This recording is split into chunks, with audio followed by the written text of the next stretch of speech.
Welcome in, everybody. It is another episode of Scarves and Spikes. Another one after, unfortunately, another loss by Atlanta United. But we're not going to let that bring the mood down like the That's weather. right. If I suddenly disconnect, it's because I am in the middle of a hailstorm right now. So that's where we're at. But special Tuesday edition. Sydney here with me. Uh, Tommy is at a Blink 182 concert, having a good Yes, he time. is. Yeah, in So Cleveland. So yep. So he'll be unavailable today, and it's a weird week. We have a game yeah, tomorrow. I haven't recovered from Saturday's game yet, but we got a lot to talk about. We'll get into it. It'll be a good time, regardless. We are being joined by a very special guest, MLS play-by-play announcer, also Dallas Mavericks announcer, and a handful of other awards. Mark Followill will be joining us this evening. So with that uh, Dallas team, they have a guy named Luka Doncic, right? they Is do. that the Dallas Mavericks? Okay, That just is the checking. one. So I'm sure Okay. he'll have some insight, maybe just a little bit.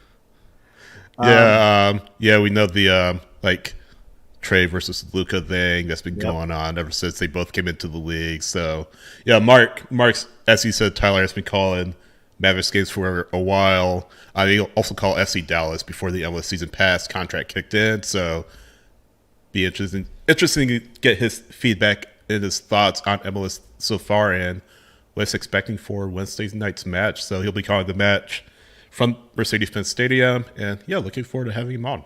Yeah, it's gonna be a good time. So, uh, as usual, guys, make sure y'all are on the Patreon, patreon.com/scarves and spikes. For those that are listening after the fact, for those that are here, you got links over in the chat up top visually.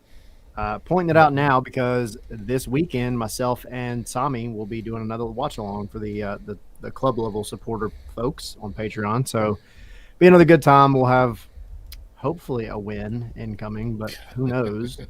It's going to be a late game. Starts at 8:30 this weekend, so it'll be a little different.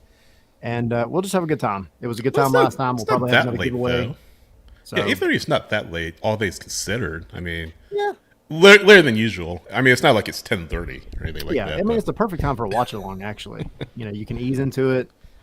Don't drink as much as you did last time, right, preferably.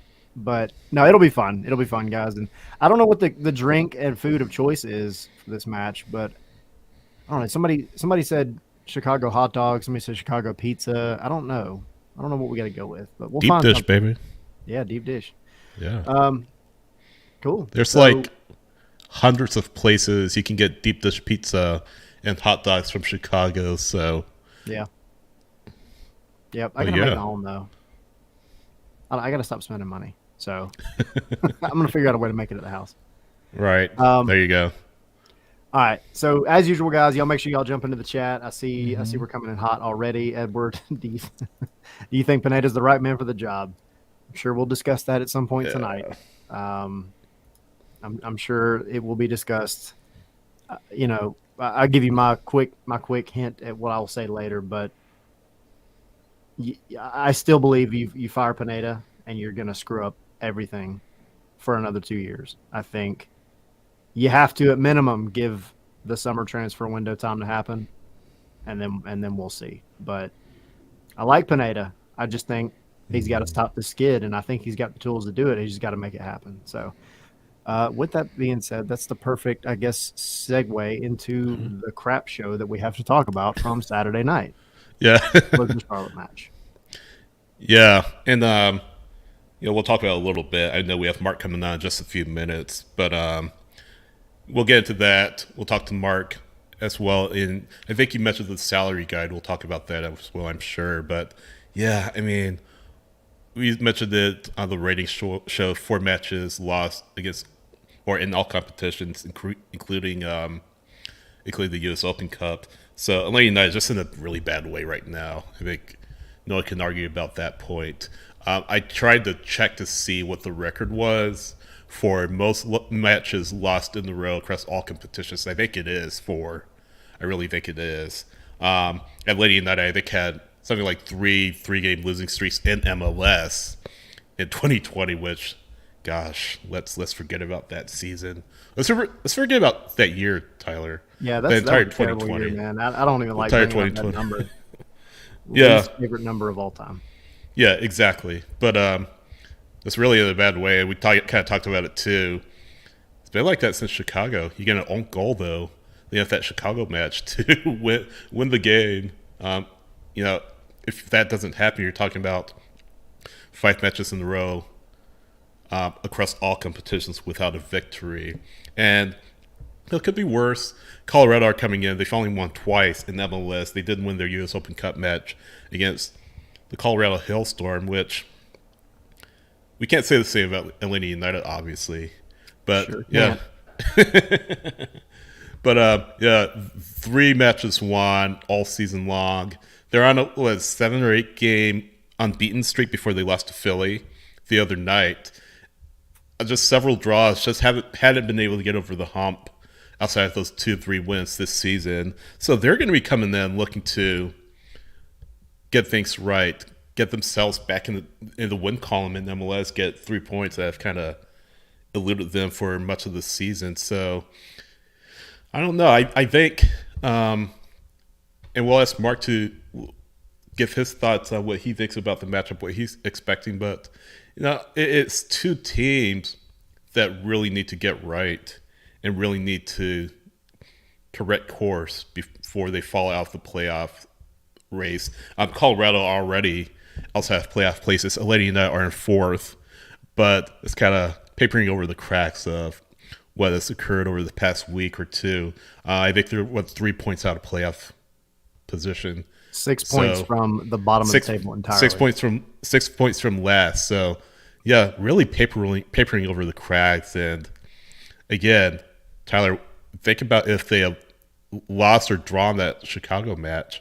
I mean, they'd probably be out of the playoff picture at this point in time. So yeah, you just hope that they can get right. Sejdic won't play. Wiley won't play. He's in Argentina. Sejdic had the injury that he suffered against Charlotte. He kept playing, but he had to leave a bit early on in the second half. Wiley in the World Cup, Argentina. Gutman red card. So a lot of shuffling is going to have to go on, and you're missing a few key pieces. So that's part of the story going into Wednesday.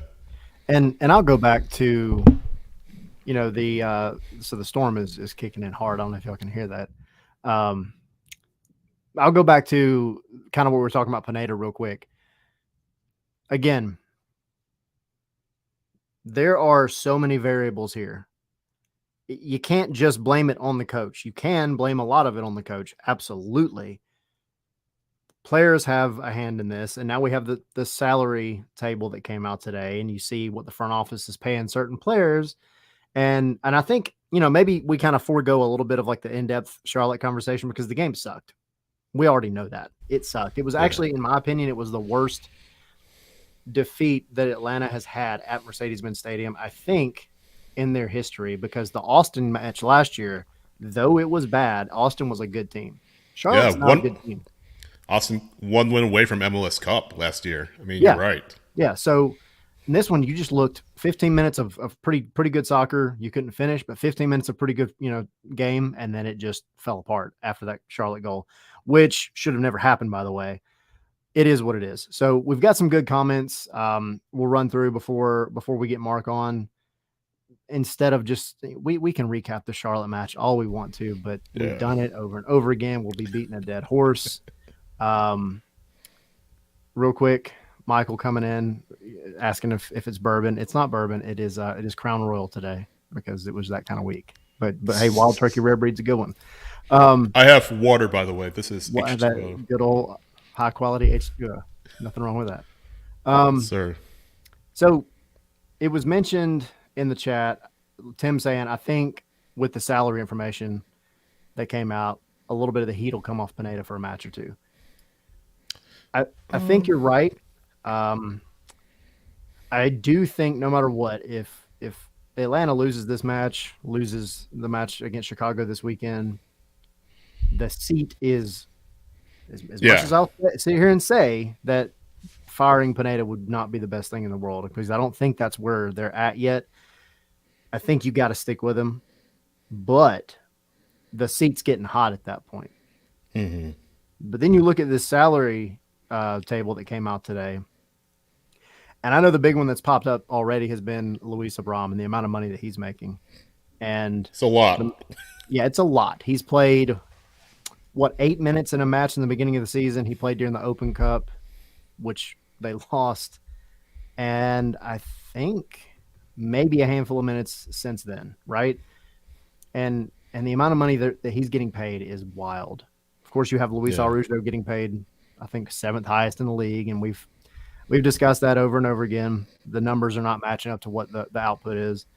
So, yeah, I mean, but it's not just Pineda. It's not just the players. It's not just the front office. Right now, it's a collective issue, and you got to do something drastically different to stop the skid. I mean, going back to that previous Chicago match, you're in a rough spot right now. Yep.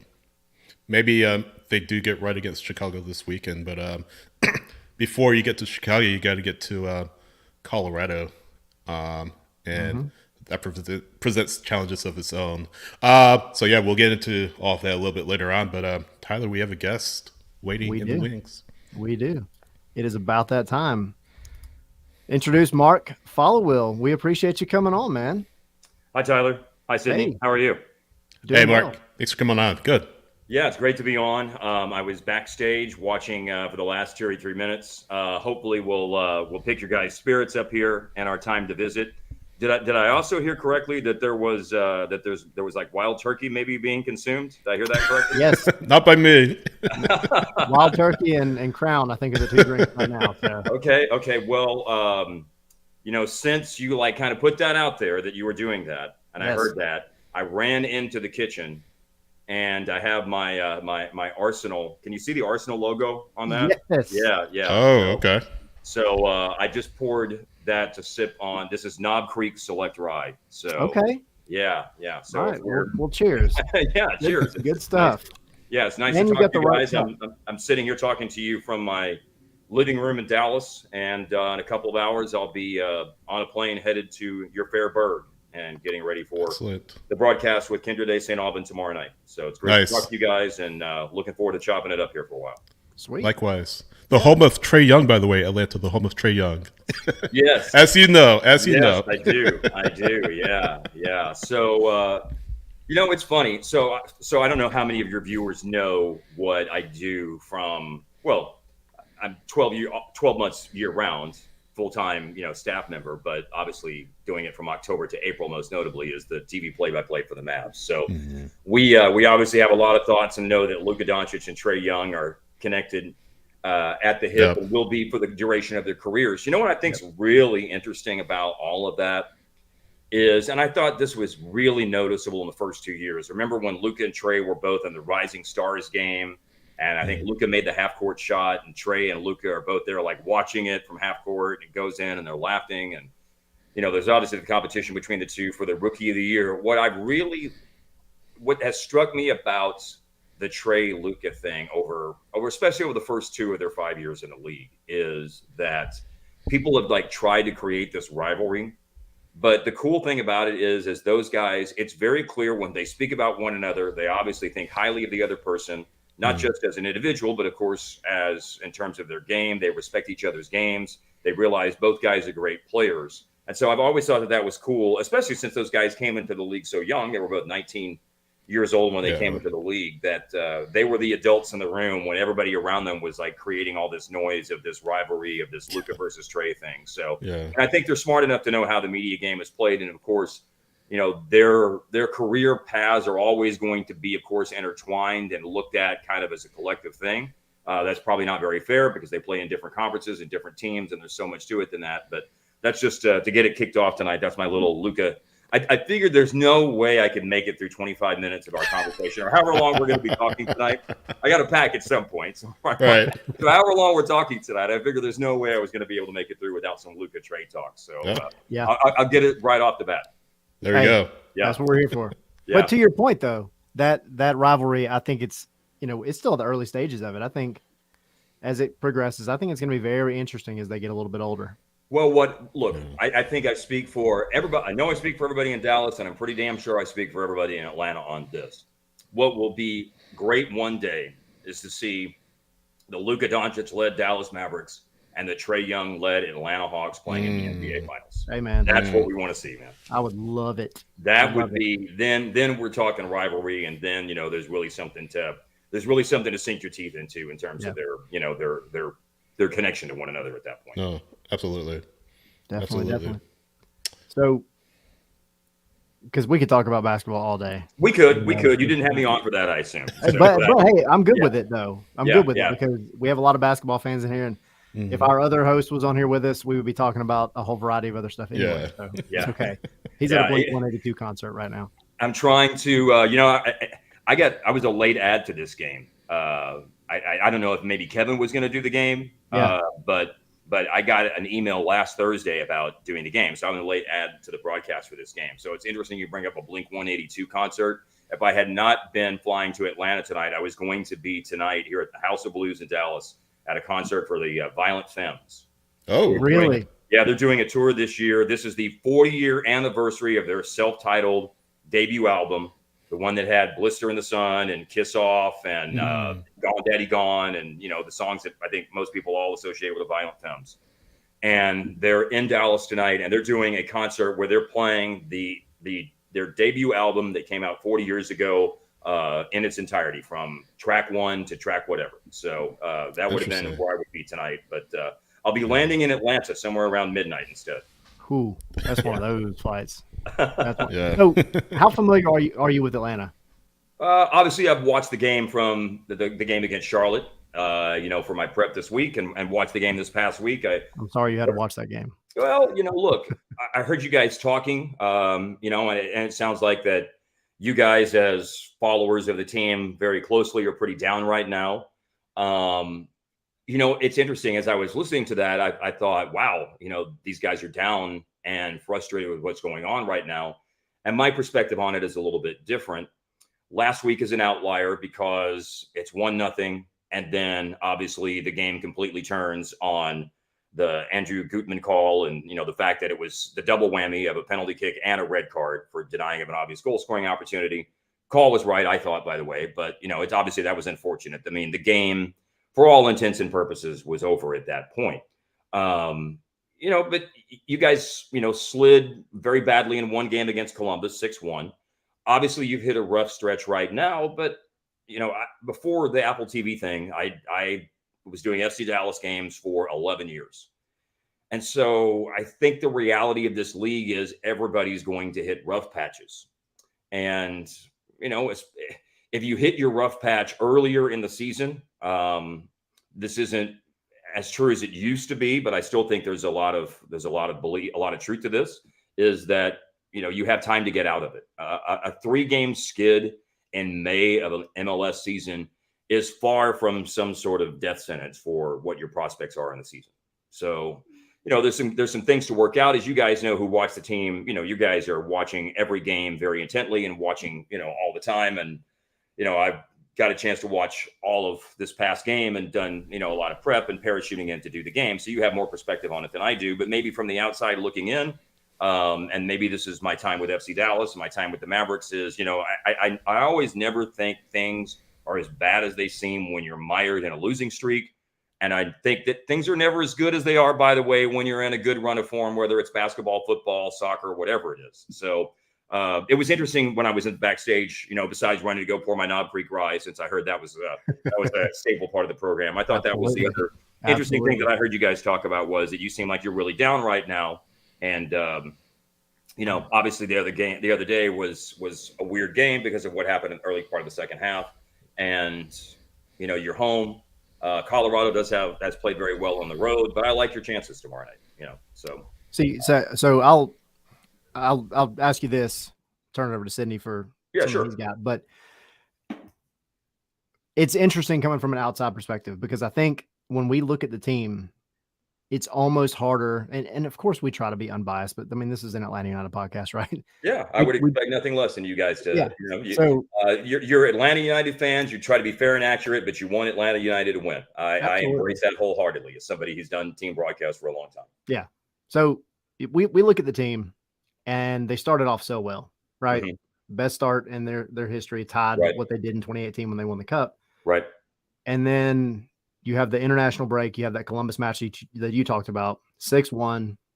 And you think, all right, we can throw that one out the window. It was, Yeah. it was a You lot. went sideways for Yeah. a game. Yeah. Happens. So, and then you get back and you kind of get back to some decent ways. Now the problem is you've gone on this. It's really a 4-game if you count the Open Cup. Open Cup, right? So you look at that, and that none of these performances. The problem is they don't look anything like Atlanta did before really the Red Bulls match. I mean, the Chicago match is kind of where it started going downhill, even though they won that one. Right. They just didn't look good. They got lucky at the end of that one to scrape out the win. Which is a part, which is in any sport, part of being a good team is beat the teams that you should beat and have some luck along the way. Absolutely. Grind out results when you're not playing your best, when you don't have your quote unquote A game. Yeah. Yeah. And Atlanta, to their credit, I mean, not that really its credit is due, but like they had no luck last year, right? Like luck was non-existent, injuries, everything else. You just couldn't put a ball in the back of the net to save your life, no matter how good you looked. But with that being said, between the two teams, because Colorado, West Coast team, Western Conference team, maybe you follow them a little bit more. What are the two bigger points between these two teams? You got one that's kind of floundering and one that started off hot and has now started to flounder. What are kind of the keys between these two teams to pull out a win? Okay, so here's the deal with Colorado. Colorado has only won 2 games this year. Now they did have a long streak without losing because they drew several games.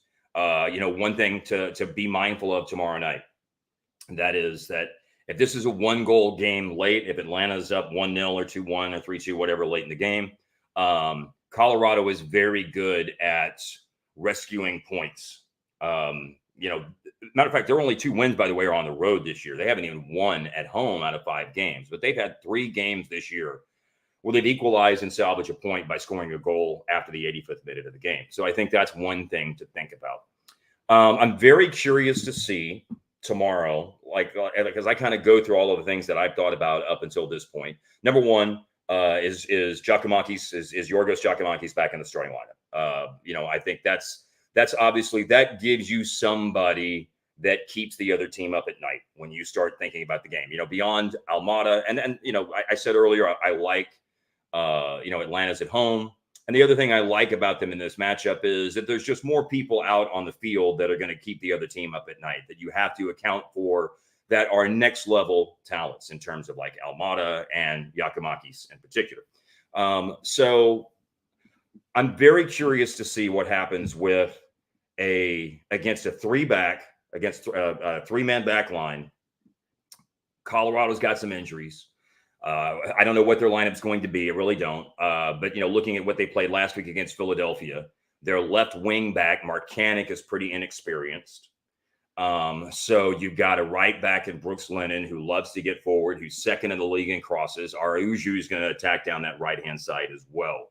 So and Danny Wilson is the left-sided center back, typically in the 3-man back line with the new guy from Denmark, Andreas Maxu, and then Lawless Abubakar is the center back on the right-hand side of the 3-man back line. So especially with Gutman having to serve his suspension, with Caleb Wiley on the left-hand side gone because of the Under-20 World Cup. So I don't know, you guys will probably have some insight. What's Atlanta's attack going to look like on the left-hand side? Ronald Hernandez, I think, as left back, and then it'll probably be Derek Etienne. Yeah, Etienne. Okay, that totally makes sense because he came on the other day. Yeah, and Etienne would be the next guy if you're going to look at a winger who would come in at that point. I had Gold Cup games at Fox, and I always loved to watch him play when he played with Haiti. And they went to the semifinals, and he took Mexico, to extra time, to 30 minutes of extra time in the semifinals in the Gold Cup in 2019. So that solves a little bit of what's going on the left-hand side, but you're looking at bringing in somebody for a suspended left back and for a really good young player in Wiley, who obviously has the trust of the coach, given the opportunities he's had to play. I think it's going to be, my opinion, it's a dominant right side attack for Atlanta. How do they fare against, a 3-man back line? Giacomakis is possibly back in the mix as a starter. So I think that puts even more possibility and urgency on, okay, he's just getting back. They brought him off the bench the other day. You got another game this weekend, so who knows how much they want to stretch him out in this game. They may have like a limited amount of time he would play, so therefore get him out there, start, hope you score early, and then you're just hoping that at that point, I mean, I think you're doing more than just hoping, but obviously score early, build up a lead, and then hope that you can bring it home. Being mindful of, again, a team that's had a lot of success being able to rescue points and from losing positions so far this year. So that's a big picture look at the game for me. I don't know. What do you think? Does that sound like an awful offer? No, but no, I was gonna kind of touch on Atlanta, just kind of their mindset, and Pineda mentioned a lot about their mindset, their mentality, pretty much implying, or not implying, but straight out saying, Charlotte wanted it more than us. And the match before this against Miami, Miami wanted it more than us. And it's kind of troubling to hear from a coach saying, the other team were up for a little bit more than we were. Mm-hmm. And again, some of that rests on the players, some of that rests on Pineda. I mean, it's kind of shared blame in that regard. But he did say, I've seen what these guys can do. I've seen what they are capable of. What they need is in their locker. I believe in my guys. I have a strong squad. Mm-hmm. And that's based on what he saw earlier this season when they got off to such a good start. That being said, they just kind of fizzled out, and this team's confidence just was shot. Aruju, we talked a lot about him. It's just his confidence just really looks shot. So he's trying to put it together finally, considering how much money he makes. Unfortunately, it hasn't really added up to it much. Right. Maybe tomorrow night's a game where his confidence gets going. I talked about, again, I don't know who Colorado's what their lineup's going to be, but their left wing back Marcanic last week is got not a guy that's got like a ton of experience. Just with all due respect, of course, just kind of a guy. Sure. Is there really something here with Lennon and Aruju to work on the right side tomorrow night against Colorado? That's something. Yeah. It may not materialize that way in my head. That's something I'm looking for. And it was interesting to hear what you were talking about, Sydney, about, look, there was obviously a lot on that game for Charlotte, having lost to Atlanta earlier this year. Sure. I watched what Keith and Mo said of the broadcast. Their fans, the Mavs were in Charlotte in late March to play the Hornets. I was there on an off, it was a Sunday afternoon game against the Hornets. So we're there on Saturday. I'm there at the team hotel, walking around, leaving to go grab something to eat at Chipotle downtown. And I could not believe how many Charlotte jerseys I saw walking around downtown. They had a game against New York Red Bulls there that night. So look, it's a great fan base. They traveled well to the game in Atlanta. Obviously, there was, they were up for it, to borrow Gonzalo Pineda's words and your words, Sydney, in that game the other day. I think that there's probably a great sense of urgency right now. When you get on a run of success, this doesn't always happen, but of course, complacency can set in. And, perhaps a little bit of that is what's happened with Atlanta. They haven't been fully healthy, of course. I mean, they've missed Giacomakis. Just getting him back out of the picture. I don't think we can overlook that aspect of things, given, what a potent goal scorer he's shown himself to be in his limited time playing with Atlanta this year. And we know what his track record is from the past. I mean, the guy just absolutely annihilated the Eredivisie. It was easily the leading goal scorer in the league there a couple of years ago. So, there's talent, as Gonzalo Pineda said, and you would hope, we'll see, but of course you would hope that there would be a great sense of urgency for the game tomorrow night. And, I don't like to just boil all sports analysis down to, one team wanted it more than the other. I mean, the guys are getting paid on both sides. Presumably they all want it, but I do think there's also something to be said for, what Pineda said the other night about Charlotte and being up for it. And I think you said that was the case in the Miami game before that as well, right? That's kind of what it appeared in that particular game. But logic would dictate that the sense of urgency would certainly, you would think, would be there for Atlanta tomorrow night. Yeah, you kind of answered my next question. I was going to ask you, what you were expecting, because here's Atlanta, of course, on this losing streak and really in danger of dropping out of playoff places if they don't get together. But more than that, more discontent around the coach, and the front office will continue to grow. Mm-hmm. On Colorado's side, here they are, haven't won but 3 games if you count Open Cup against Colorado Hellstorm. So they're kind of looking to, they're coming across the country to a place that traditionally has been a little bit tough to play. Then again, they're hungry for wins. I mean, they've thrown a number of matches, as we've mentioned. So they're going to be hungry for wins, hungry for 3 points, especially after what happened against Philly. So, sure. I mean, it's two clubs that are really looking to get right, as we said before you came on, and get their season back on the right track. And I guess, and we're talking about the term "who wants it more." It may come down to that. It may come down to those little battles and who really is able to assert themselves the most in the end, right? I think that's a very fair assessment of what could happen. That's the beauty of these games, right? That we can all concoct different scenarios about what can happen in the game. I know from watching Robin Fraser ever since he was with Colorado, his first season there, which was the 2020 campaign. They had such a great push. I'm sorry, the 2019 campaign. They had such a great push late in the season, and I can tell an SEC related story here, although it goes back way farther than that. Obviously, Texas A&M is in the Southeastern Conference. Be careful because you're in a you're kind of in Georgia territory. Yeah. yeah. And I got I'll get to my Alabama hat story in a little while. So I hope you guys will get on board with this. But as they say down at College Station about Texas A&M, which I have no allegiance to them. I went to North Texas, just in Denton, just outside of Dallas. But they were in the Southwest Conference of the Big 12 for all those years, and they always say that at A&M they don't lose, they just ran out of time. And so that was the joke I made about Colorado's season in 2019 when they got on a really good run late in the year. They'd been bad, and they'd struggled under Anthony Hudson, and Robin Fraser came in late in the year, and they got on a great run of form. And I kind of referenced that, they essentially just ran out of time in terms of trying to make the playoffs. They were, getting close to start knocking on the door. They just had too big of a hole to dig out of, and they've been a pretty quality side ever since, including 1 year finishing with the top record in the Western Conference, and other good seasons. I like Robin Fraser a lot as a coach, loved him as a player, and, he's got the right mindset for these guys in his time as their manager. So I think, it's not going to be easy for Atlanta. They're going to come in with a sense of urgency as well. Just knowing that Atlanta, other than their hiccup the other day, they've been very good at home.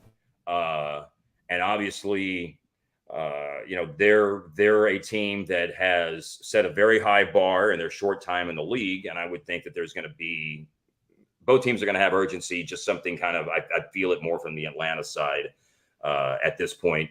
Colorado's gotten results lately, although they certainly had the disappointment against Philadelphia.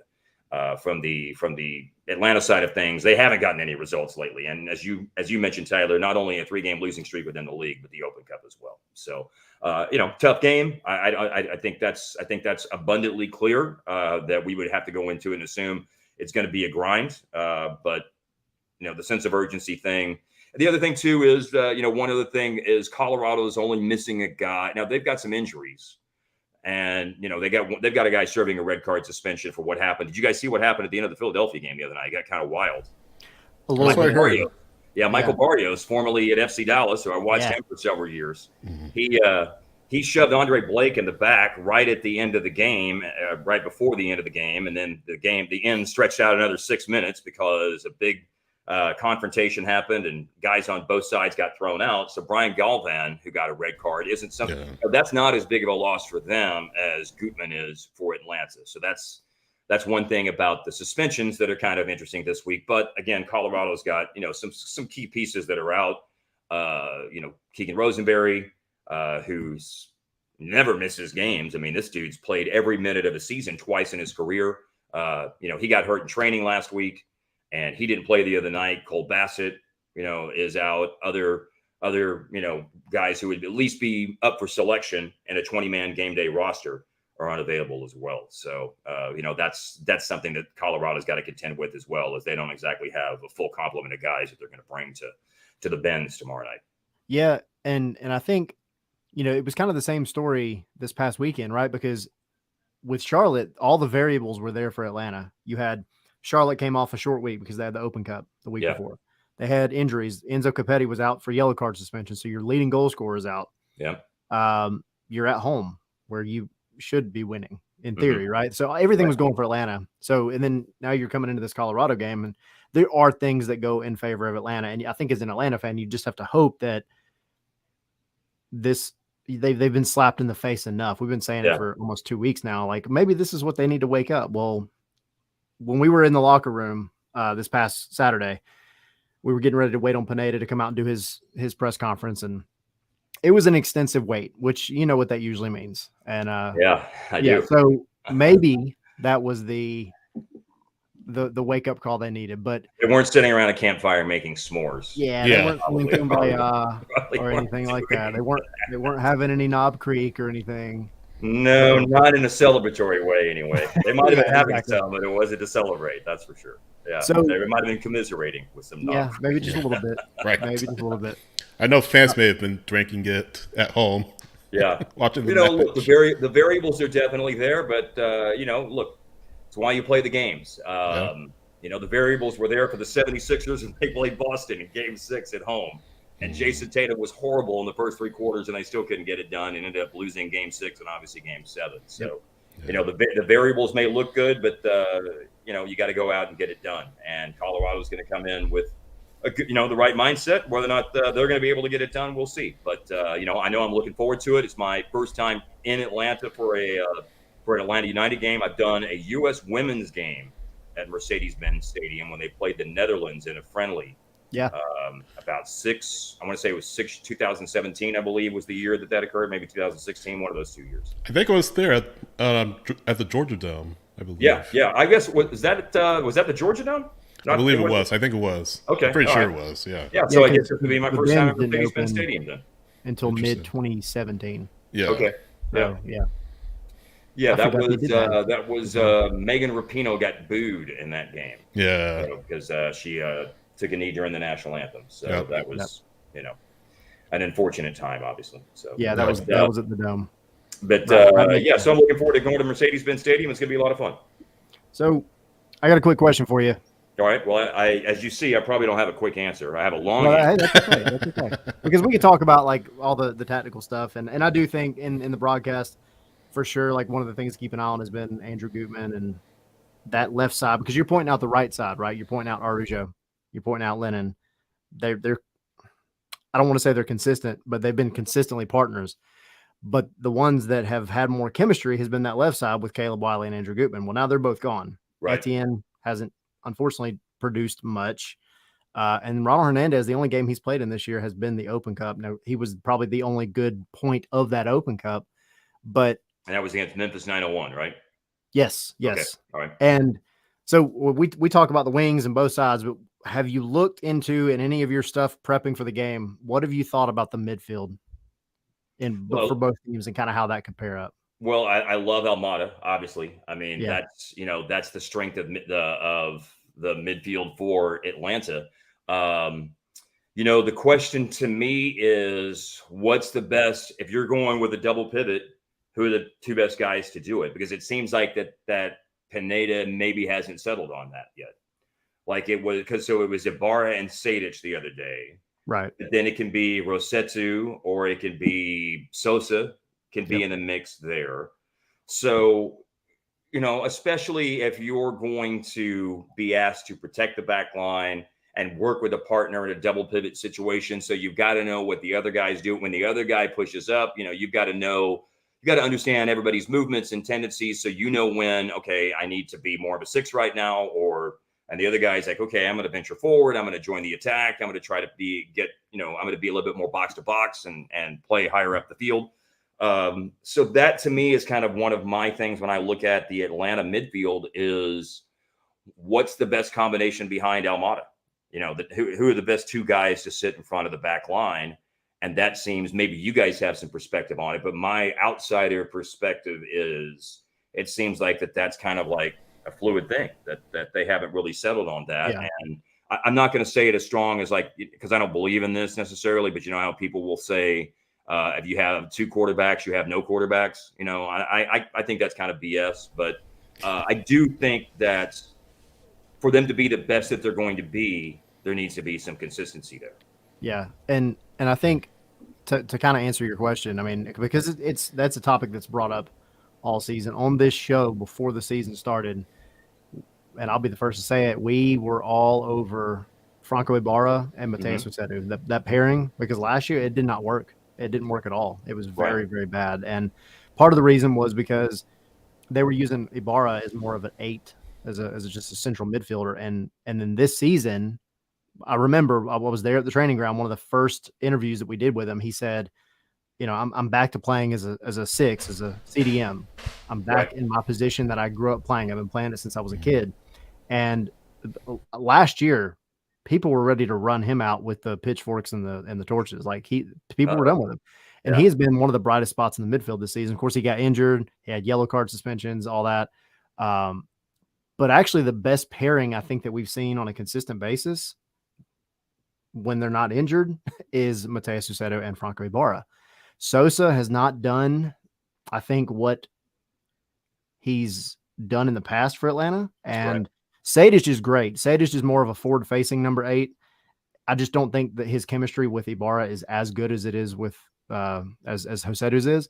And then, of course, now he's out of the picture anyway because he's going to be out for at least a few weeks after the knock that he took against Charlotte. So I would think that we would see the pairing that worked in the beginning of the season, which was Rossetto and Ibarra. So that's so they've ruled Sejdic out for some time after what happened. Yeah, he's out a few weeks. Yeah. Yep.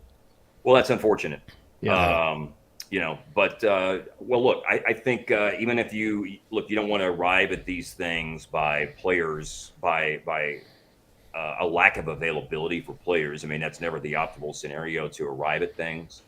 But I think for the team to put its best foot forward, and obviously you're going to have midweeks and middle of the week games in the League's Cup, and of course, so you got to have depth and the ability to rotate the squad and not have a big drop off.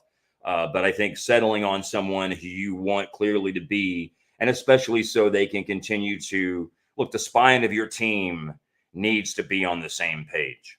And, it's no coincidence to me when you look at teams around the league in the past, when they've made a change and brought in, like when Minnesota brought in Ozzie Alonso from Seattle, and their defense, and it wasn't just him. They brought in, Ike Opara. And so a lot of things changed defensively, but very early in the nascent stages of that team as an MLS franchise, their defensive numbers were horrible. And I had the San Jose Galaxy game on Sunday night. San Jose was giving up 2 goals per game last year. So they bolstered their center back partnership with Jonathan Mensah coming in to start alongside Rodriguez. And Mensah is a former best 11 player. And then they added Carlos Grueso, who's back in MLS after playing with FC Dallas for 3.5 years. And he's been in the Bundesliga since 2019 at Augsburg. He's played in a World Cup now for Ecuador, a second World Cup, as a matter of fact, for Ecuador. And so the spine of their team is so much better. And so they've gone from giving up 2 goals a game last year to 1.3 so far this year. So the point of all of that is that's the heart of your team, and chemistry and knowing what you're going to get and something solid and a clear, again, you want people to be able to rotate in, but a clear defensive midfield pairing, a clear pairing that's going to be my double pivot is what I would be working, in my humble opinion, is what you got to be working for, I think, to be the best that you could be. And if it's Ibarra and Rossetto, if you guys are saying that that's what it was early in the year, that has stood out over everything involving Sosa or Sejdic, with all due respect to them, then I'm anxious to see it tomorrow night, if in fact that comes to pass, and see if that's what they end up settling on for the rest of the year. Because, to answer your initial question that started this conversation when you said, when I look at Atlanta's midfield, that's the biggest question mark I have, is why, and injuries and suspensions all come into a part of it, but it's been a revolving door. There's 4 guys playing those 2 spots.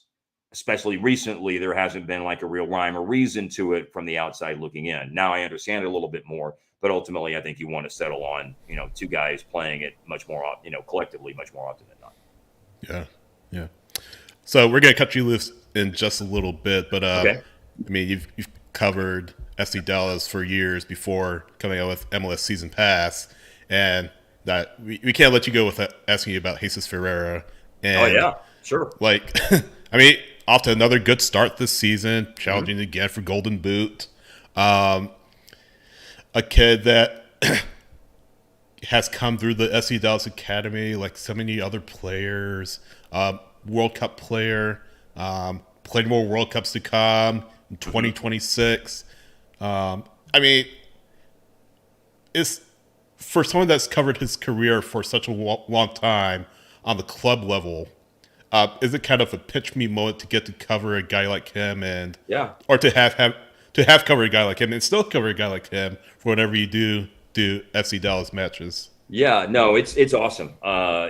Zeus is obviously someone who they really hang their hat on in Frisco, Texas, in terms of what the FC Dallas Academy is capable of producing. And it's not just him. It's Weston McKinney, who's part of the national team, and Kellen Acosta, who's been part of it. And, Walker Zimmerman was drafted by the team. Chris Richards, Zimmerman wasn't the academy, was drafted by the team. I mean, there's so many people. I'm forgetting names, I'm sure, but there's so many people who have been such a big part of the FC Dallas Academy and have gone on to success with the national team. Specifically about Ferreira, as he's matured, here's the big thing that happened for Ferreira. FC Dallas brought in Franco Jara. They brought him in from Pachuca back in, I think it was 2000. I can't remember if it was 2019 or 2020, which year it was they brought him in. But they brought him in. He's a traditional number 9. For a lot of time with FC Dallas, they always have liked to play. It hasn't always worked out this way, but there's many, many times that they've played in the past anyway with the traditional number 10. And so you had Jara, who was a big transfer fee and a big salary, who had come in from Pachuca, and there was a lot of expectation. They played him. Ricardo Pepi, by the way, came into the mix for a while and sort of displaced Franco Jara initially as the starter.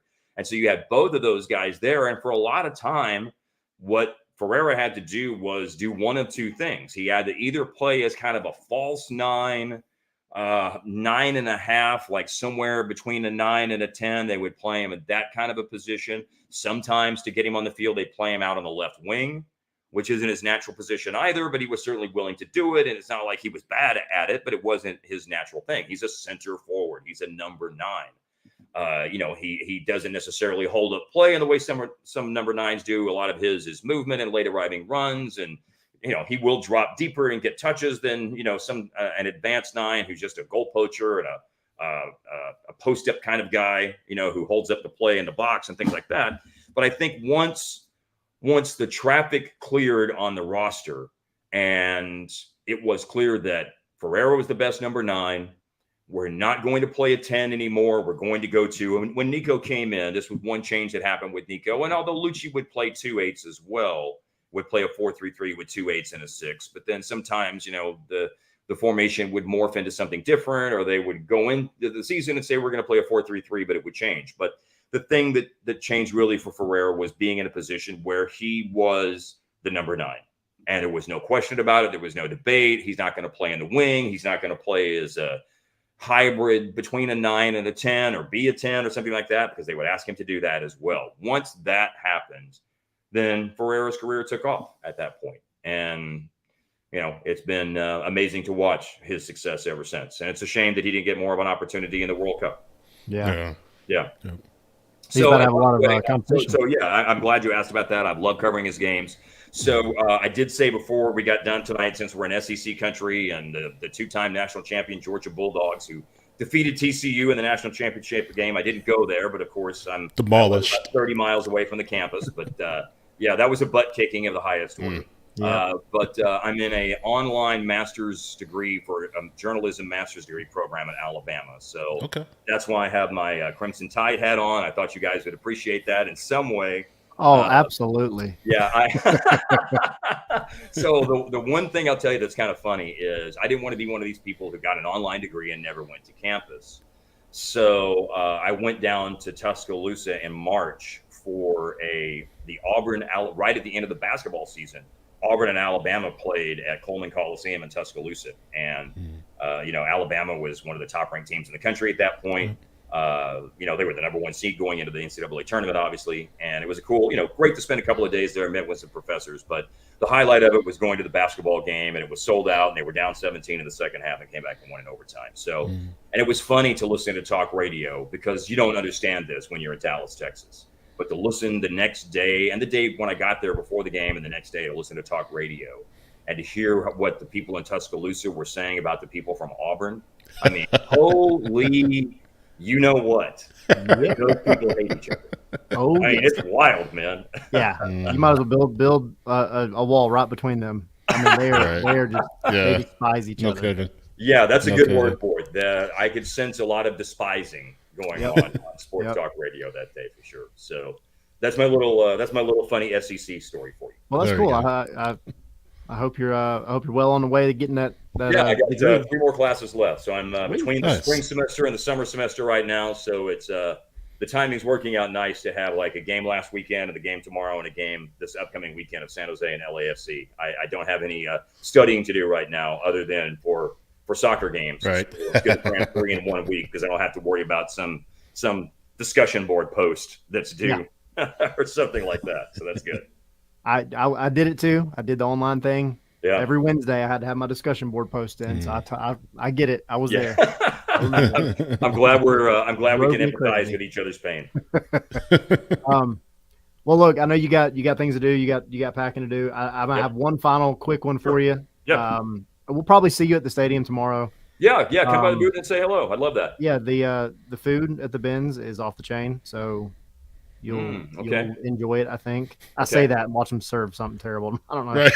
But the food is good to know because my normal MO would be I love getting out and trying restaurants and stuff like that. And man, it's weird with the Mavs. We just play like Atlanta on a lot of back-to-backs. So of all the stops in the NBA, I feel like Atlanta's like in the bottom 3 in terms of what I know about the restaurant and food scene there and have a chance to explore it. So, we're not staying very far away from the stadium. So I was going to be like, normally before you told me that, then I would have gone somewhere and like eaten an early lunch and then probably go try to eat an early dinner at, check out a cool restaurant. But sounds like I should save it for the food at the press box. Yeah, the dinner, the press box food is really good. That's good to hear. Solid. As far as lunch, though, Sydney, where does he need to go? I was going to say Foxborough's. I know he's a Texas guy. Foxborough's has authentic Texas barbecue, so man, if you have a chance. No. That's what they're from Texas. Yeah, but I can get that here. So when we were there a few weeks ago, we played the Mavs played Atlanta like at the very beginning of April. It was our last game of the year, as a matter of fact. And so I walked down the street, and this was a very weird feeling too. By the way, I went to Farm Burger because I've been on a burger kick lately. I've been like saying I got to get out and try more burgers and not just have the ones I have all the time. And so there's the Farm Burger that's next to the Whole Foods at Peachtree. And so, man, it was a really like weird feeling in my body, to think because obviously, there was the shooting that was there just a few weeks ago. Oh, yeah. Like I was at that Farm Burger right there by that Whole Foods. And man, it's just, obviously we're living in it a lot right now around here in Dallas, Fort Worth. It was a very, very, not to end it on a down note, but it was a very strange feeling to know that I had been in that place and been in that Whole Foods and, all of the unfortunate events of what happened a few weeks ago went down right there. But on a different note, like I said, I don't want to end it on a sad note. If I were to go have a burger in downtown, like if that's what I were looking for, or near the stadium, what would be the suggestion? Because I thought Farm Burger was good. It was good. So I'm trying to think if this would be close enough. Because I don't want you telling everybody where you're staying. Yeah, so we're close to the stadium. Okay. Very close, walking distance to the stadium. Help me out in the chat, guys. But I was going to say Vortex. Vortex is a famous. Oh yeah, okay. I've heard of it. Yeah, I've never been. Yeah. Don't go to the Varsity. Yeah. Sydney will try to sell you on the Varsity. Yeah, the Vortex is the one. Isn't the Vortex the one that has like the heart attack burgers and? Yes. I think so. Yeah. Let's see. I would be open to a suggestion of something that isn't going to like gain 2 pounds tomorrow, and like Yeah. Right. gain 2 pounds. So So you stay away from the varsity. Okay. The Vortex is solid. Grindhouse Killer Burgers is another one. okay, I Grindhouse. like. All right. Okay. Yep. Yeah, Those I'm pretty intrigued by that. are three good options. Three good Okay, options. Grindhouse. All right, I'm gonna look for that tomorrow. So that Okay. that sounds very, very intriguing to me. I like it. Cool. Perfect. That All right. works. Well, hey, Sydney, Tyler, it's good to talk to you. Thanks for reaching out, and I'm glad we could connect. And thanks for your support of what we're doing on Apple and MLS Season Pass. And Yeah. look forward to seeing the game tomorrow night. And best of luck for you guys for the rest of the year on the podcast and with the team. Take care. Absolutely. Absolutely. Thank you so Thanks, much. Mark. All right, you Take guys care. take care. Bye bye. Appreciate it. Great stuff. Yeah, good stuff. man. Hopefully see we Bo got in the further. Yeah, I see Bo in the chat flaming Mark for wearing his Alabama hat. Bo the Auburn fan. Oh, were you at least here for the explanation, though? I hope. Yeah, I hope he was here for the explanation. Yeah, it was a At good least. Yeah. No, it was great. Mark, great guy. That was fun. I mean, in all we're doing all these right. We're going through every week trying to bring you guys different guests, different announcers, different folks from around the team, around the league, and we're having fun doing it. So Mark was great, as to be expected. But it'll be an interesting match tomorrow. I think he brought up some good points because we have to talk about it. Gutman out, Caleb Wiley out, Sadich out. Sadich out.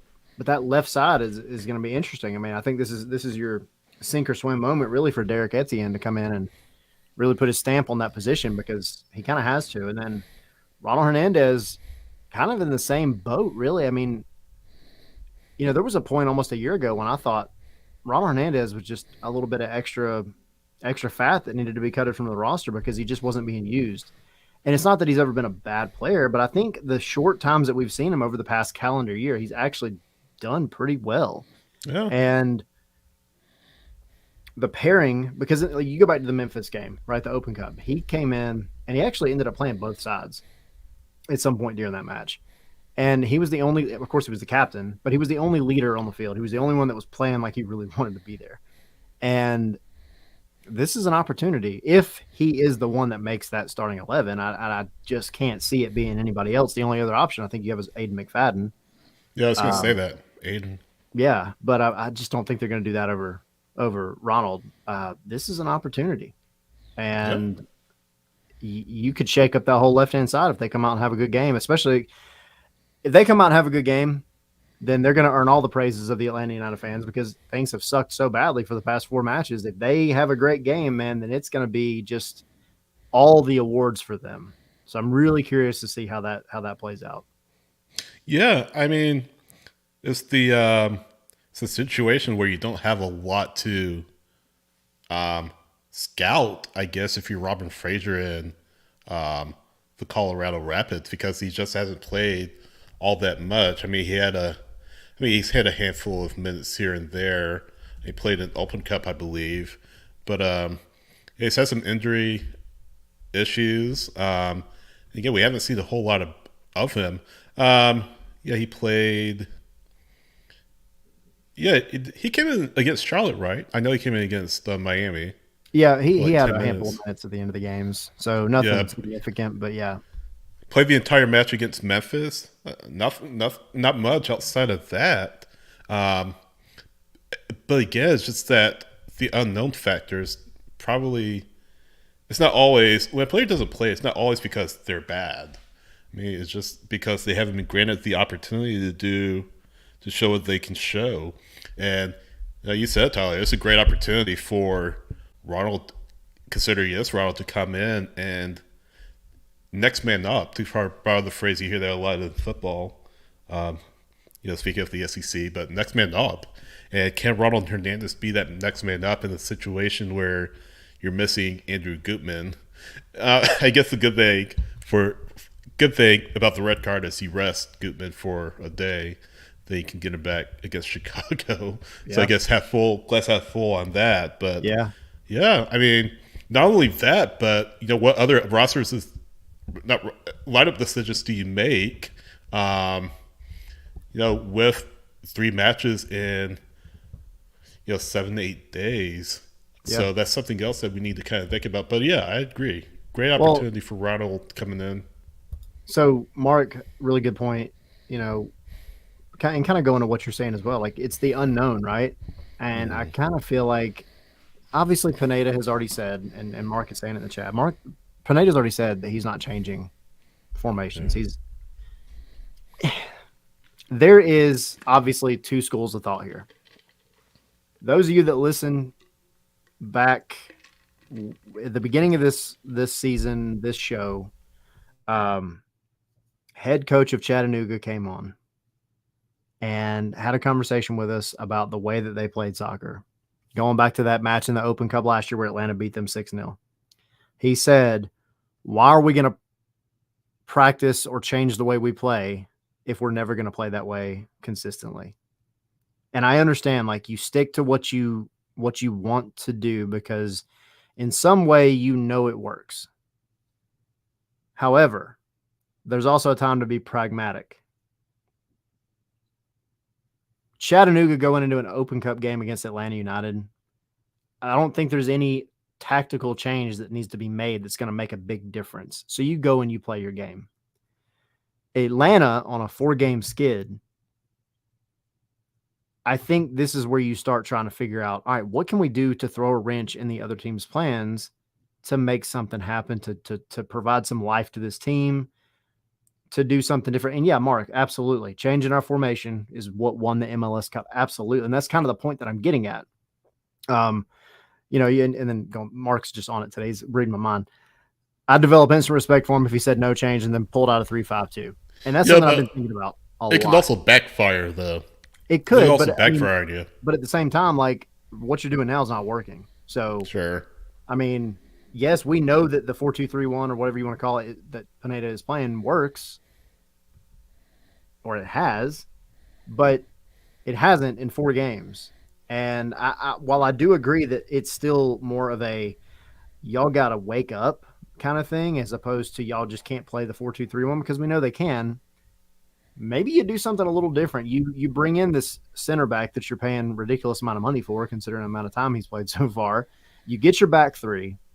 Then you kind of change up a little bit with the midfield, but you then strengthen where you want to play anyway, which is the wings. Right now, you're playing and not like you want to play on the wings if you're Atlanta. It's clear as day that's what they want to do. I don't think the trust is there in the midfield except for Almada, and teams are marking him out of the game right now because the other 2 midfielders aren't doing what they need to do to be a goal threat, to be an attacking threat, to just move the ball through the midfield. So maybe you switch up the tactics. Maybe you make a wholesale change and you just do something totally different. And I would be curious to see how that would play out in a match like this where you kind of have nothing to lose. Yeah. Again, two teams that are really looking to get things right. Again, Colorado with 2 wins in MLS, Atlanta having lost their last 4 across all competitions. So it's going to be quite a bit of, I don't want to say desperation, but urgency. Urgency is the word I'm looking for to really get things right. So yeah, I mean, we'll probably get we'll get to predictions and all of that a little bit later on. Did we want to talk about first though the salary table? I feel like we mentioned a little bit about it earlier. Do you want to kind of dive in? Yeah, absolutely. Edward, shout out to you. Can't wait for you to see your Atlanta United game in Nashville. Hopefully, or against Nashville. Hopefully, Atlanta shows a little bit better than they did in the last one. And exactly, pull out a win. But yeah, that's cool. It's always just I like pointing those out. It's cool to see new fans, new folks coming to see the team. And the first time you go in the bins is always a special moment for sure. Yeah, absolutely. Never gets old, really. Yeah. But yeah, let's talk about the salary. A guy that came out on Tuesday. It normally comes out around this time every year. I forgot it was dropping.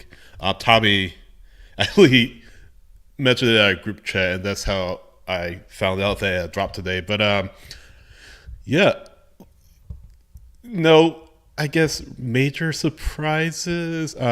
We found out Yakimakis' number 1.748. guaranteed compensation for 2023. Almada 2.3. Aruda is still one of the highest players in MLS. We talked about this earlier, almost 4.5 million. And talk about the production he's shown considering his salary. So we can go on about that all day. But Lisa Brom, nearly $700,000 and really hasn't played. Moreno, you're still on the hook for. Mosquera, you're still on the hook for being loanees. Westberg, $200,000. Diop, minimum salary, $85.4 thousand. But yeah, I mean, the big one that stuck out, one of the main ones that stuck out is Abram. $695,000 plus to essentially do nothing, not to barely have played. And then when he does play, unfortunately has a really massive defensive mistake against Nashville. I think he had one against Memphis too. Yeah. So, yeah, I mean... And he also, I mean, if we're going to pile it on, he also had during the international break the match against, I think, Germany where he gave up the penalty. Yeah, just not the best run so far for Luis. That's a poor form, and you hope that he comes out of it. You hope that, I mean, granted, it's Robinson and Parata, the center back pairing, until further notice. Parata, by the way, $480,500 a year, or this year, 2023. Miles, $1.437 million in 2023, and I'm trying to pull up the numbers. I hear some people saying it was double what he made last year. So you wonder what that means for him and how much this contract is that he's been offered. For comparison's sake, Zimmerman is just over $2 million, $2.056 million. Almost $2.057 million. So as a matter of comparison, center back. Yeah, by far. Yeah. But yeah, Mark, thank you. 737.5 thousand in 2022. But again, 1.437 this year. So yeah, almost double what he made last year. So I imagine that his contract may have been backloaded or whatever the term is. But yeah, making a pretty penny in 2023. And again, you wonder what this contract looks like that he's been offered by the front office. Yeah, I'm curious because, and thanks to Gray Gowder from Dirty South for this one, but Miles Robinson, because that's the big conversation we've had, right? What do you do to get him to stay here? I don't know that there's anything you're going to give him unless you make him a DP and pay him a ton of money.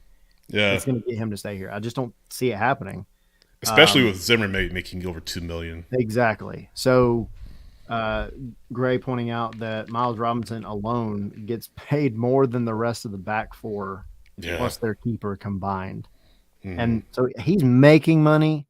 But I mean, it's completely fair to say like he knows he can make more money because he's talented. He's got it. He knows he can. So, yeah, I just don't know that there's anything that Atlanta is going to be able to give him that's going to keep him around. I just don't think it. I don't see it happening unless he just has a massive change of heart and says, "I just love Atlanta to that much." He's not staying, which sucks.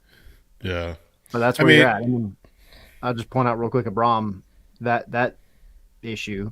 Dan saying in the chat, yeah, Parada had the penalty against Memphis. Absolutely, I wasn't saying that Parada had a rough game, but he got subbed in on that one. But Abram, I think for the whole game, he was maybe he didn't get punished, but he had some sketchy moments. Probably sketchier than the 17-year-old that was playing next to him in Noah Cobb, which is not great. Not good. I'll give him time though, for sure, because they hired him specifically to be almost in a similar vein of a Michael Parker. It's not one who is super athletic, but who knows the game. We haven't seen that yet, but to be fair, we also haven't seen him have any kind of consistent minutes. So I'm not going to knock on him. I do think the amount of money he's getting paid is quite a lot for what you've seen so far, but it's still early for him. Yeah. Some other ones. Hasetu, 764,000, just over 764,000. Brooks Lennon, 700,000 on the dot. Sosa, 693. Etienne, of course, this off-season signing, 676. Just over 676. Gazan, 612. Lopez, 568,000. I know the people are interested in that. Goodman, 381. Hernandez, 375. Barry, 135. Yeah, we won't go through all of them. It's on the MLSPA website. You all can look through it if you want. But a lot of big numbers, Tyler. And, Garth pretty much said, we got to unwind some of these big number salaries before we can make any significant moves. He did say, of course, they want to bring in one, two, or three players at the maximum in the transfer window. So you got to offload some of these contracts. Barco, there's some report that River Plate were ready to buy him. It convert that loan to a purchase. So that will help. Moreno, if his current club, I believe Cordoba, right? Cortiba. Yep. Cortiba. Yeah, if Cortiba decide to buy, that takes things off your table. Mosquera, So, again, a lot of money being dished out. Hasetu is a lot of money, making a lot of money himself. Ariju, he's a DP. But yeah, you're pretty much back to the little bit of corner.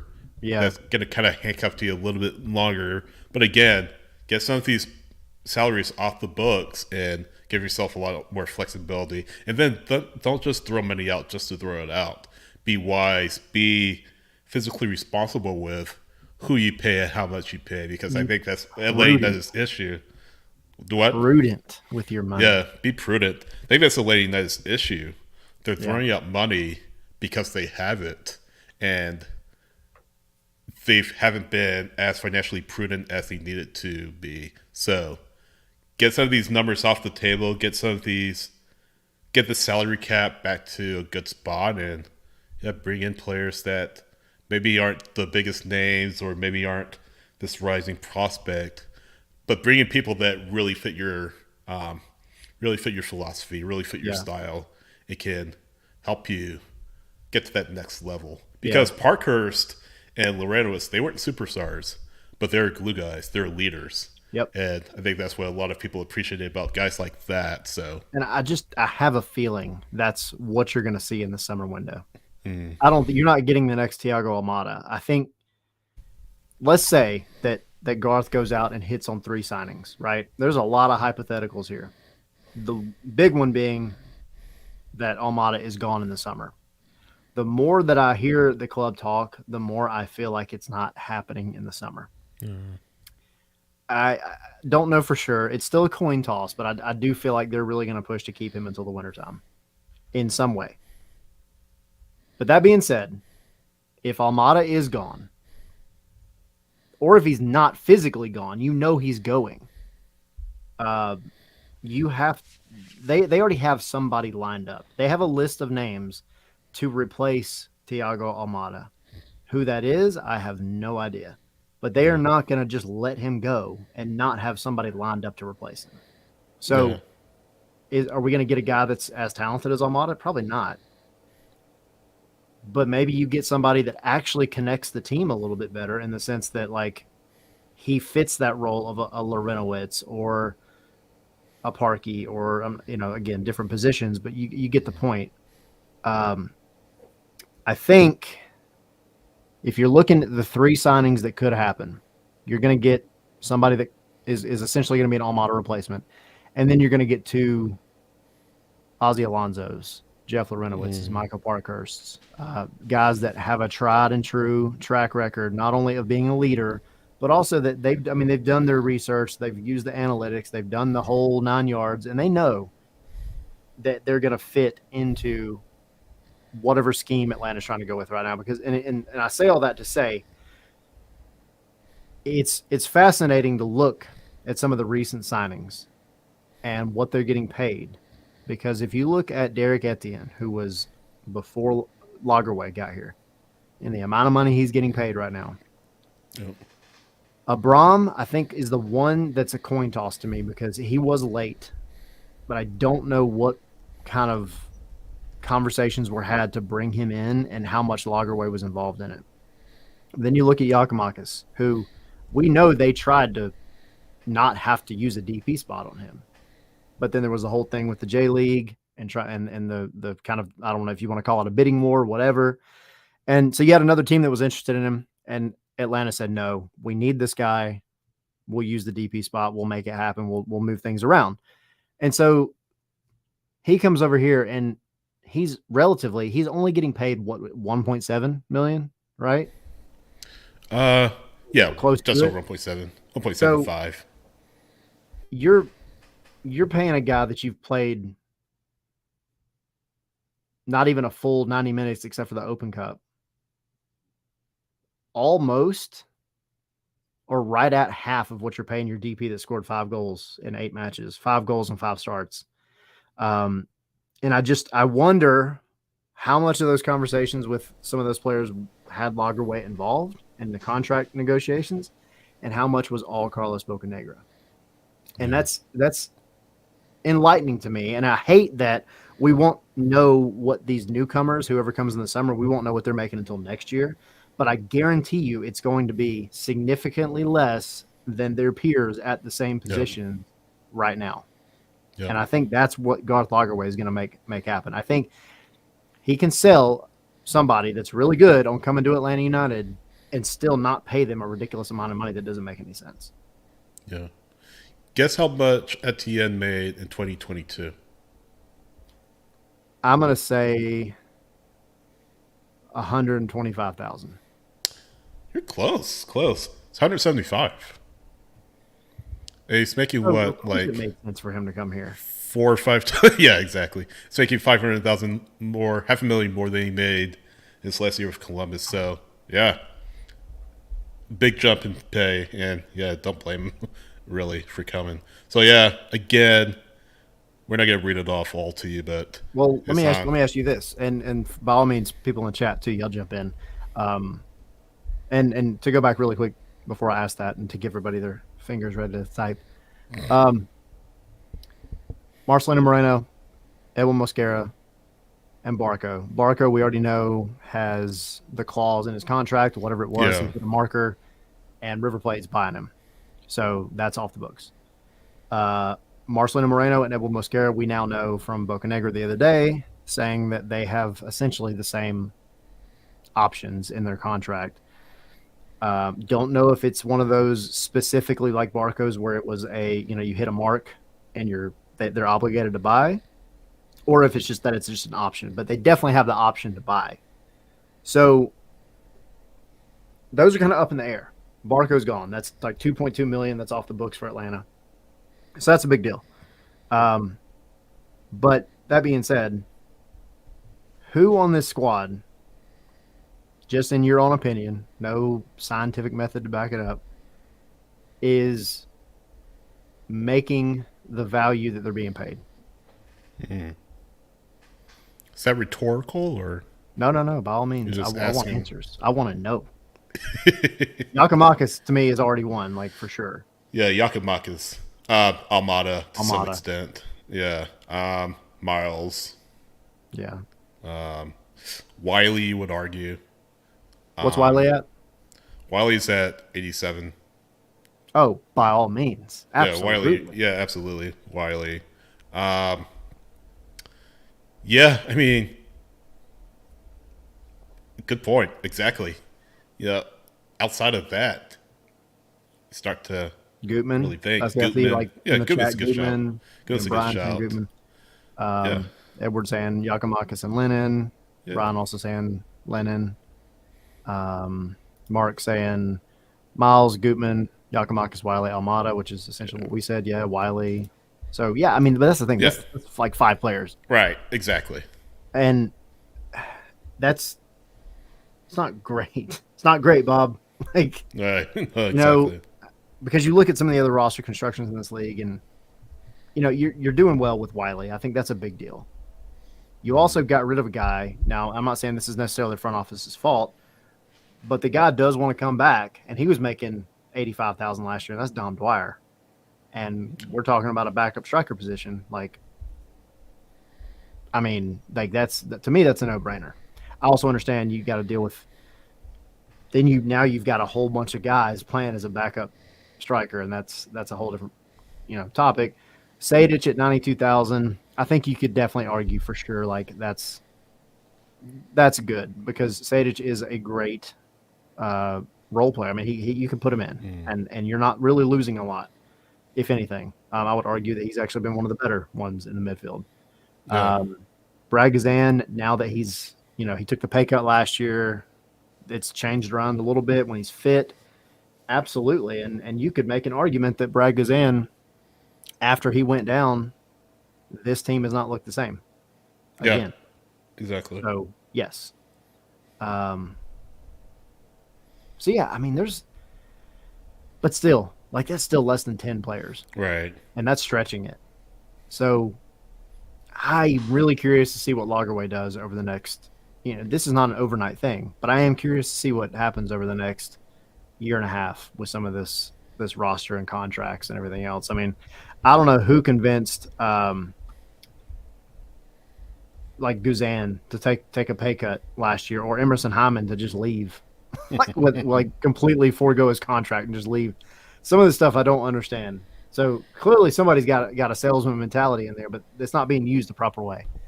Just very curious to see where it goes in the next year and a half, with Lagerwey's kind of new mindset. Yeah. Speaking of new, Tyler, we have a new team coming into MLS, I believe in 2024.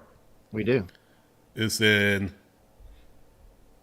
San Diego, California. Well, let me just say, it hasn't been officially announced yet, but there's a press conference in San Diego to make, or it's about a significant announcement about the future of soccer in the city.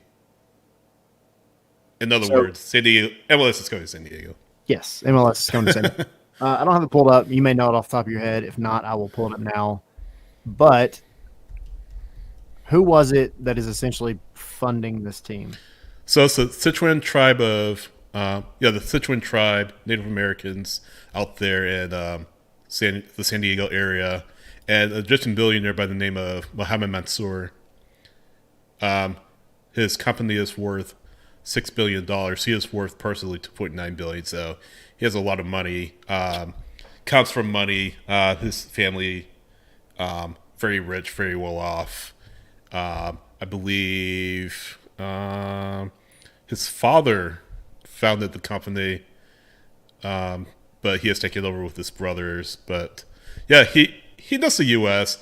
He's actually an ACC and SEC guy. Yeah. He got his bachelor's from NC State, and then his master's from Auburn. So he knows the South. ACC and SEC guy, like I said, but yeah, very wealthy guy, lives in London. Yeah, Daniel saying allegedly be FC San Diego. We'll see. It might be something like that, something just very straightforward. But yeah, MLS is coming to San Diego, and I'm a little surprised. I thought it would be Tyler. I thought it would be Vegas. I thought Vegas would get an MLS team. It's coming in 2025, by the way, at Snapdragon Stadium, which is where the San Diego Chargers used to play before they moved. Oh no, I apologize. It's a newer stadium. It's San Diego State Stadium, football stadium. Can hold 32,000 soccer configuration. So, yeah, MLS in San Diego in 2025. What do you think? So, and I'm kind of in line with some of the chats here. I'm just not a big fan of another team in California. I don't think it's a bad thing. I think they'll do completely well in terms of turnout. I think Vegas is better. I think Phoenix is better. Phoenix is already established in a very good way. Yeah, but here's what you get with San Diego though. You can tap into that Mexican market, like Absolutely. Tijuana. I think you can do a I little mean, bit of that with Vegas too, and true. Phoenix, but not to the degree that you would in San Diego. Yeah, especially with Cholos right across the border. Like Cholos market very Yeah. heavily to Southern Californians, and Yep. San Diego can do the inverse. Yeah, and I think that's definitely a benefit of having a lot of teams that are on the border because you have a lot of in between the U.S. and Mexican market, and that's great. So I mean, it makes sense, but dang it, like California has enough teams already. That's my only issue. Like, I don't have any reason behind it other than I just want to see MLS go somewhere else. Like Phoenix has a great market. Their USL team and the Yeah. turnout they have is amazing. Another one that I would really like to see, and I again from a business perspective, I understand why they probably wouldn't jump on this as quickly because of where it's at in terms of like relative location to other big soccer markets would be Detroit. I think Detroit would be a really good one because of the teams that they have in the USL. But I just Yeah. don't know. I mean, then you're basically drawing from a little bit of the Canadian teams, and they're not even that close, and then Minneapolis. But you go down to San Diego, you go down to Phoenix, you go down to Southern Texas. You have a lot more going for you, and I get that. But I just don't want another team in California. That's my only Yeah. argument. No, you mentioned Vegas. Detroit City ownership are going to push so heavily against that. Like Detroit City fans ownership, they don't want MLS. They would Yeah. push so heavily against that. So I think Yeah, Garber is that's aware of that. that's an argument that I is mean, brewing. that being said, you have the existing USL team in San Diego already. So you wonder Yeah. what's going to happen with And you have a that. women's team in San Diego. Yeah, women's team, San Diego So, Wave. So, yeah, I mean, I agree with what people are saying. I don't think MLS is going to stop at 30. 32 is on the horizon. So, I feel like 31, 32, they'll be both east-west. So, I don't know. Maybe Vegas does get its MLS team, and maybe in the east. I don't know. I mean, I don't think Detroit. I think I see But some shouts for like Indy. Indy is a possible one. Louisville, Louisville. Tampa, another team in Tampa. I am a Maybe. big because here's the thing. MLS is going to keep doing this as long as they're getting, $500 million to $1 billion Oh, for yeah. expansion fees. Like, right. Like they're not going to stop. At least relatively soon. But you do have to balance it out. So, like, we saw what happened last year with Nashville having to go to the Western Conference and they're back in the East, and you flip flop when you have that extra team. So, you put one out west, San Diego, in 2025. Then in theory, you would hope that your next one would be an Eastern Conference team instead of sticking another one out west and having to make an East or Western Conference team go east. So, in your opinion, Sydney, and I see a lot in the chat, but who would be the next Eastern team? Because I have a couple in my head that I agree with, but what do you think? I mean, Indy's a great shout. Tampa, I mean, they had the mutiny years ago, Yep. but who knows? Maybe Tampa gets another team. I mean, trying to think. I'm trying to envision the U.S. map. I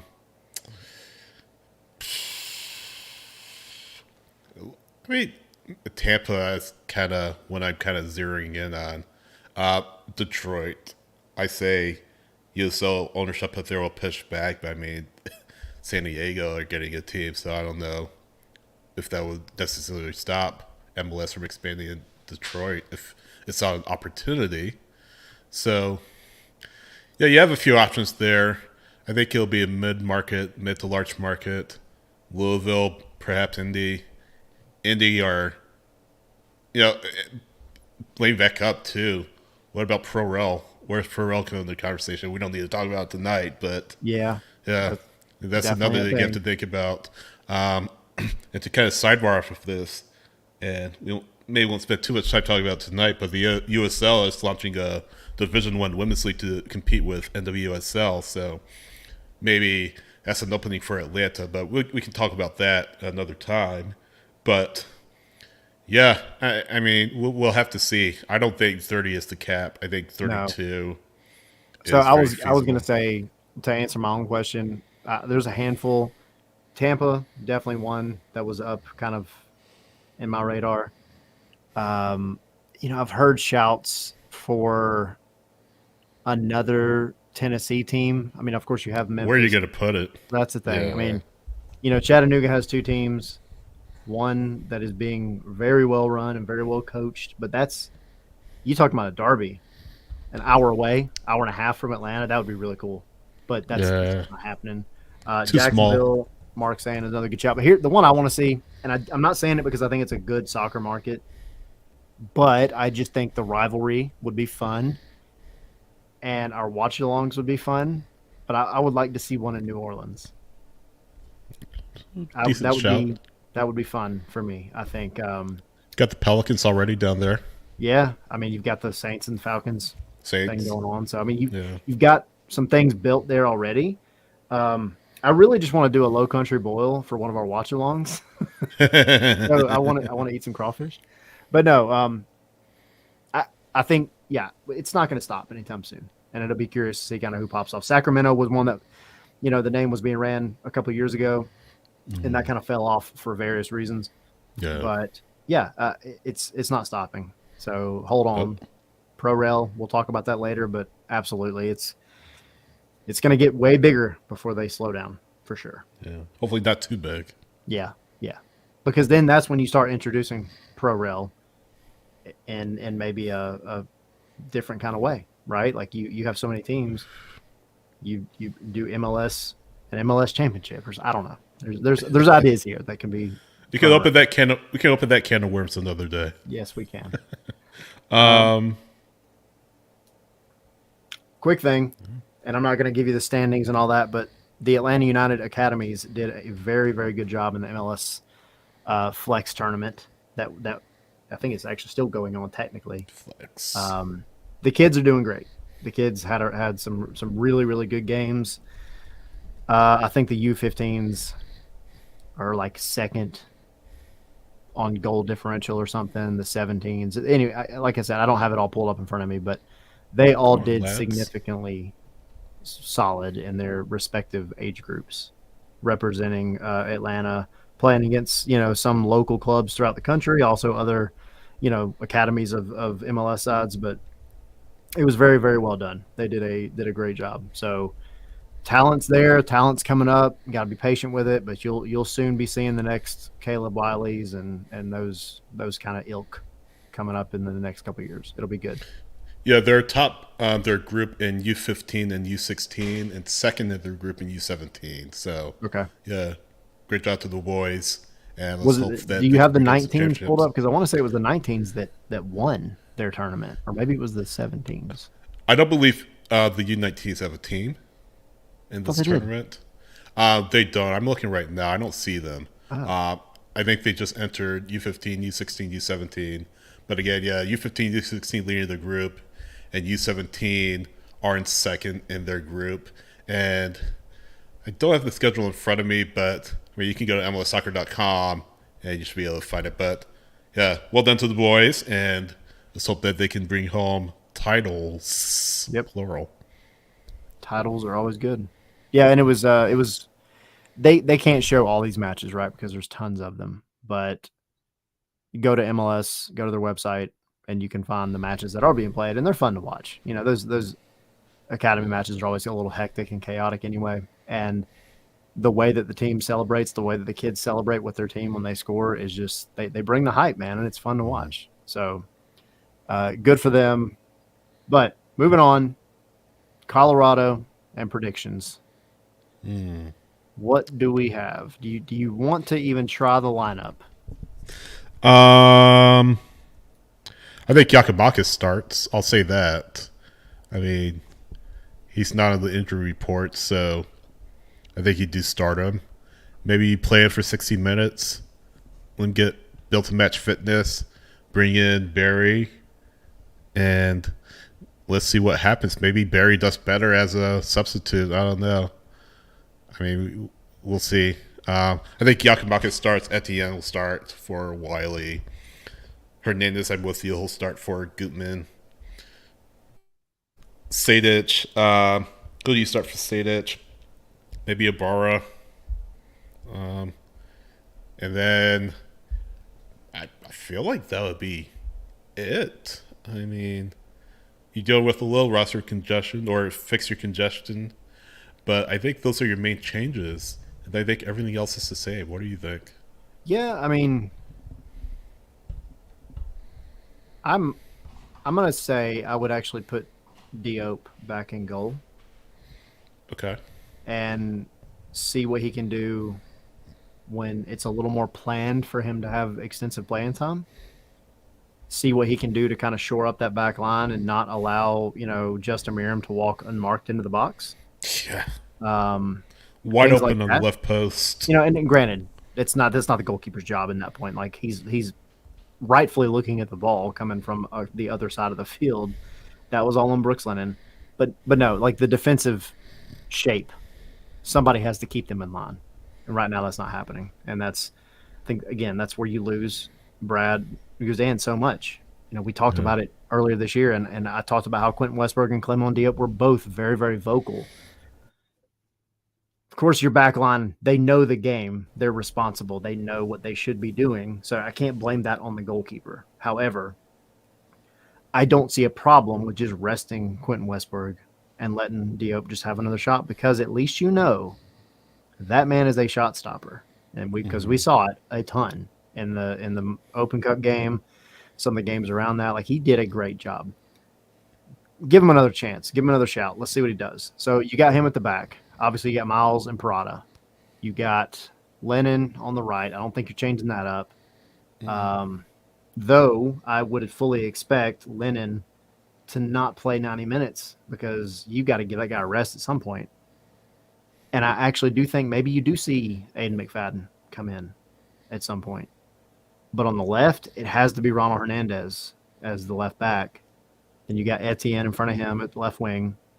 I think you got Josedu in place of Sadic with Ibarra. So you've got that pairing back, and hopefully that does good things. Of course, you got Almada up front in the midfield. And then on the right, you're going to have Arujo. And then up top, you got Yakimakis again. So, yeah, I mean, not too many changes. But what I am curious about is how the game changes in the 60th minute, the 70th minute, when Pineda starts having to pull people out to make changes, because he's going to have to. I mean, you got a game Saturday, you got a game Wednesday, and you got another game Saturday. So, like, you've got to figure out how to rest some of these workhorses like Lennon. I mean, Gutman, yeah, like you said earlier, the bright side of the coin is he's getting rest, because he was going to play tomorrow for sure until he got the red card. So now he gets a week. And going back and playing in front of his home fans in Chicago, by the way. Yeah, that's true. That's true. So, yeah, I mean, it's going to be interesting, because I think you really want Yakimakis to do his thing, get you off the ground early, get you a good lead, preferably two goals, but whatever, get you something. Don't get scored on first. And if you do, it is Yakimakis who's going to have to be the one to get the team's head back in the right shape, because nobody else is going to do it. He said it in the locker room the other night, not that specifically, but he did say, and you can check the article I got on Dirty South Soccer with the full quotes and all, but one of the things that he pointed out was, there are players that talk a lot in the locker room, and there are players that take that out on the field. And the real leaders, to me, are the ones that take it out on the field. This is all paraphrasing, and don't quote me exactly. But the point was, you can have guys that want to be leaders, and they'll be loud, and they'll talk good things in the locker room, but then they don't show it on the field. I don't know that he was talking about anybody specific with Atlanta United. I think it was more of this is what can happen and what has happened when you don't have a guy like Brad Guzan who walks the walk and talks the talk. But the next one in line to be that guy, because he's got the experience, is Yakimakis himself. So if you do go down at home against Colorado,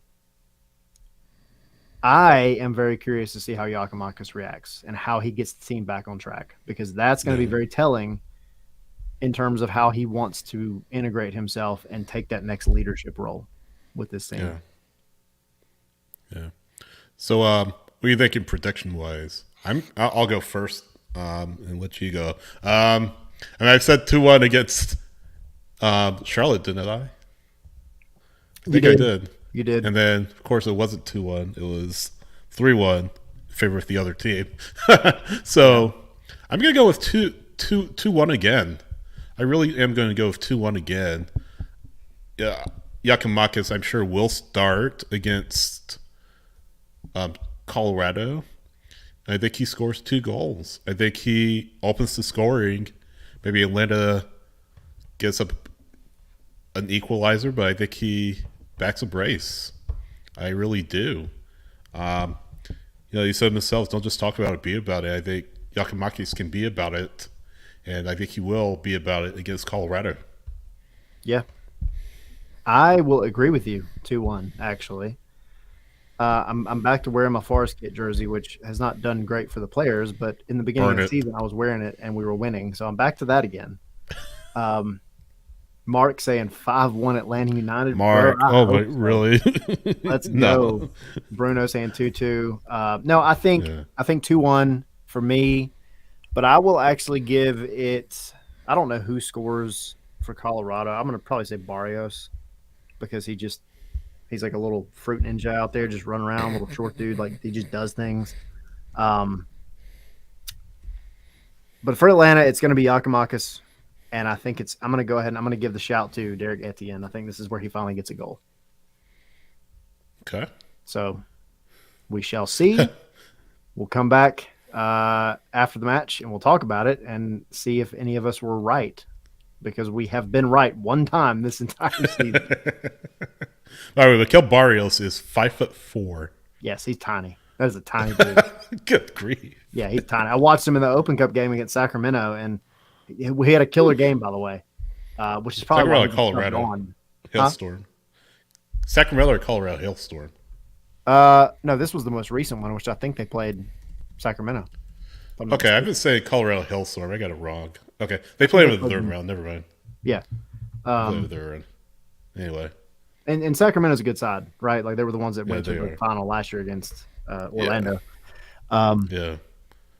But yeah, Barrios is just he's a little ball of energy, man. He just never stops going. And yeah, 5'4", but the guy can whip in across like the best of them, and he'll get in the right spot. So if I'm giving a goal to Colorado, it's going to be him.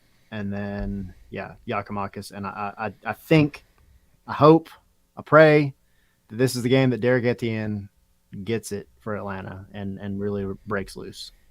We shall see. We shall see. D-Grab saying 0-0. Emilio saying 2-1 Colorado. I mean, let's see. I hope not it's out not of the realm of possibility either. Yeah. That's what's so scary about this right now, because you just don't know. Exactly. So let's hope that Atlanta United can get us this night and get back to winning ways on Wednesday night at home, where they should win. Yep. Where they should win. Got to get 3 points, man, or it's going to start dropping real quick down to the bottom of the table. So, final thoughts? No, I mean, watch along on Saturday against Chicago Fire. You and Tommy will be leading the charge. I will be out of the country. I might stop in. Yeah, in Sweden. Depending on, I might be jet lagged. I might still be on Eastern time, so I might be wide awake at maybe 2:30 a.m. Yeah. Sweden time. So I don't know. Who knows? I may pop in for a little bit. But Tommy and Tyler will be holding it down. Patreon.com/Scarves and Spikes. That'll be open to our club level $10 a month supporters. So we're going to drop the chat or the link in the chat right now.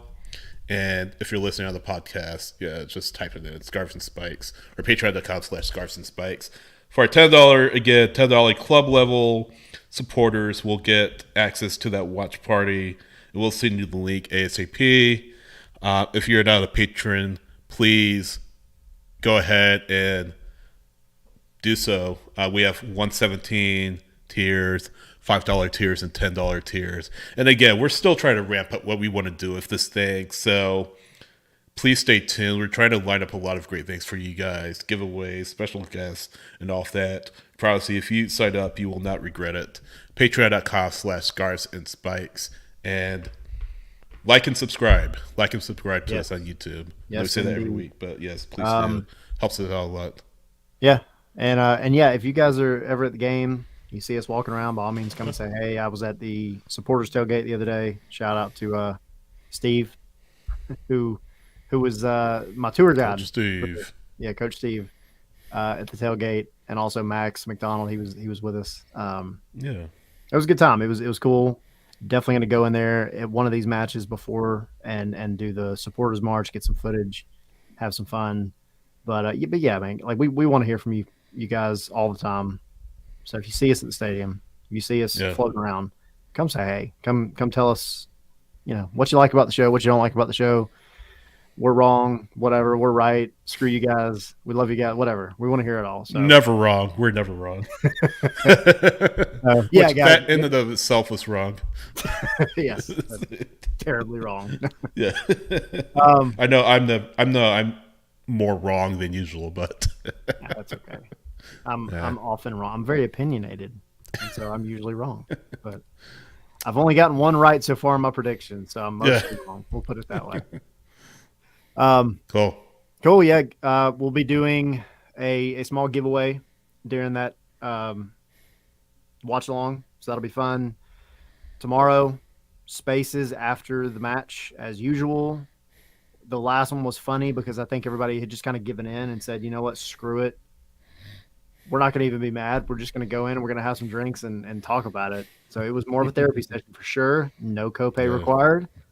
So we'll be having the Spaces show tomorrow and the watch along and then our normal player ratings and all that good stuff. So keep an eye out, subscribe to the channel, all that good stuff. Make sure you follow myself, ATL Pilgrim, Sydney at SH Wrights, Tommy, who is currently in the middle of probably a mosh pit at a Blink 182 concert. He is at Tommy ATL 96. Bruno, yes, dinner with Sydney is potentially going to be a giveaway. At varsity. This is gonna be a theme. I feel like this is gonna be a theme. You're now part of a theme, Sydney. So be proud. Absolutely, I am very proud. All right, guys, we appreciate Thanks, it. everyone. Appreciate the support, and we will see you guys very soon. Take care. Thanks for watching and listening. See you soon.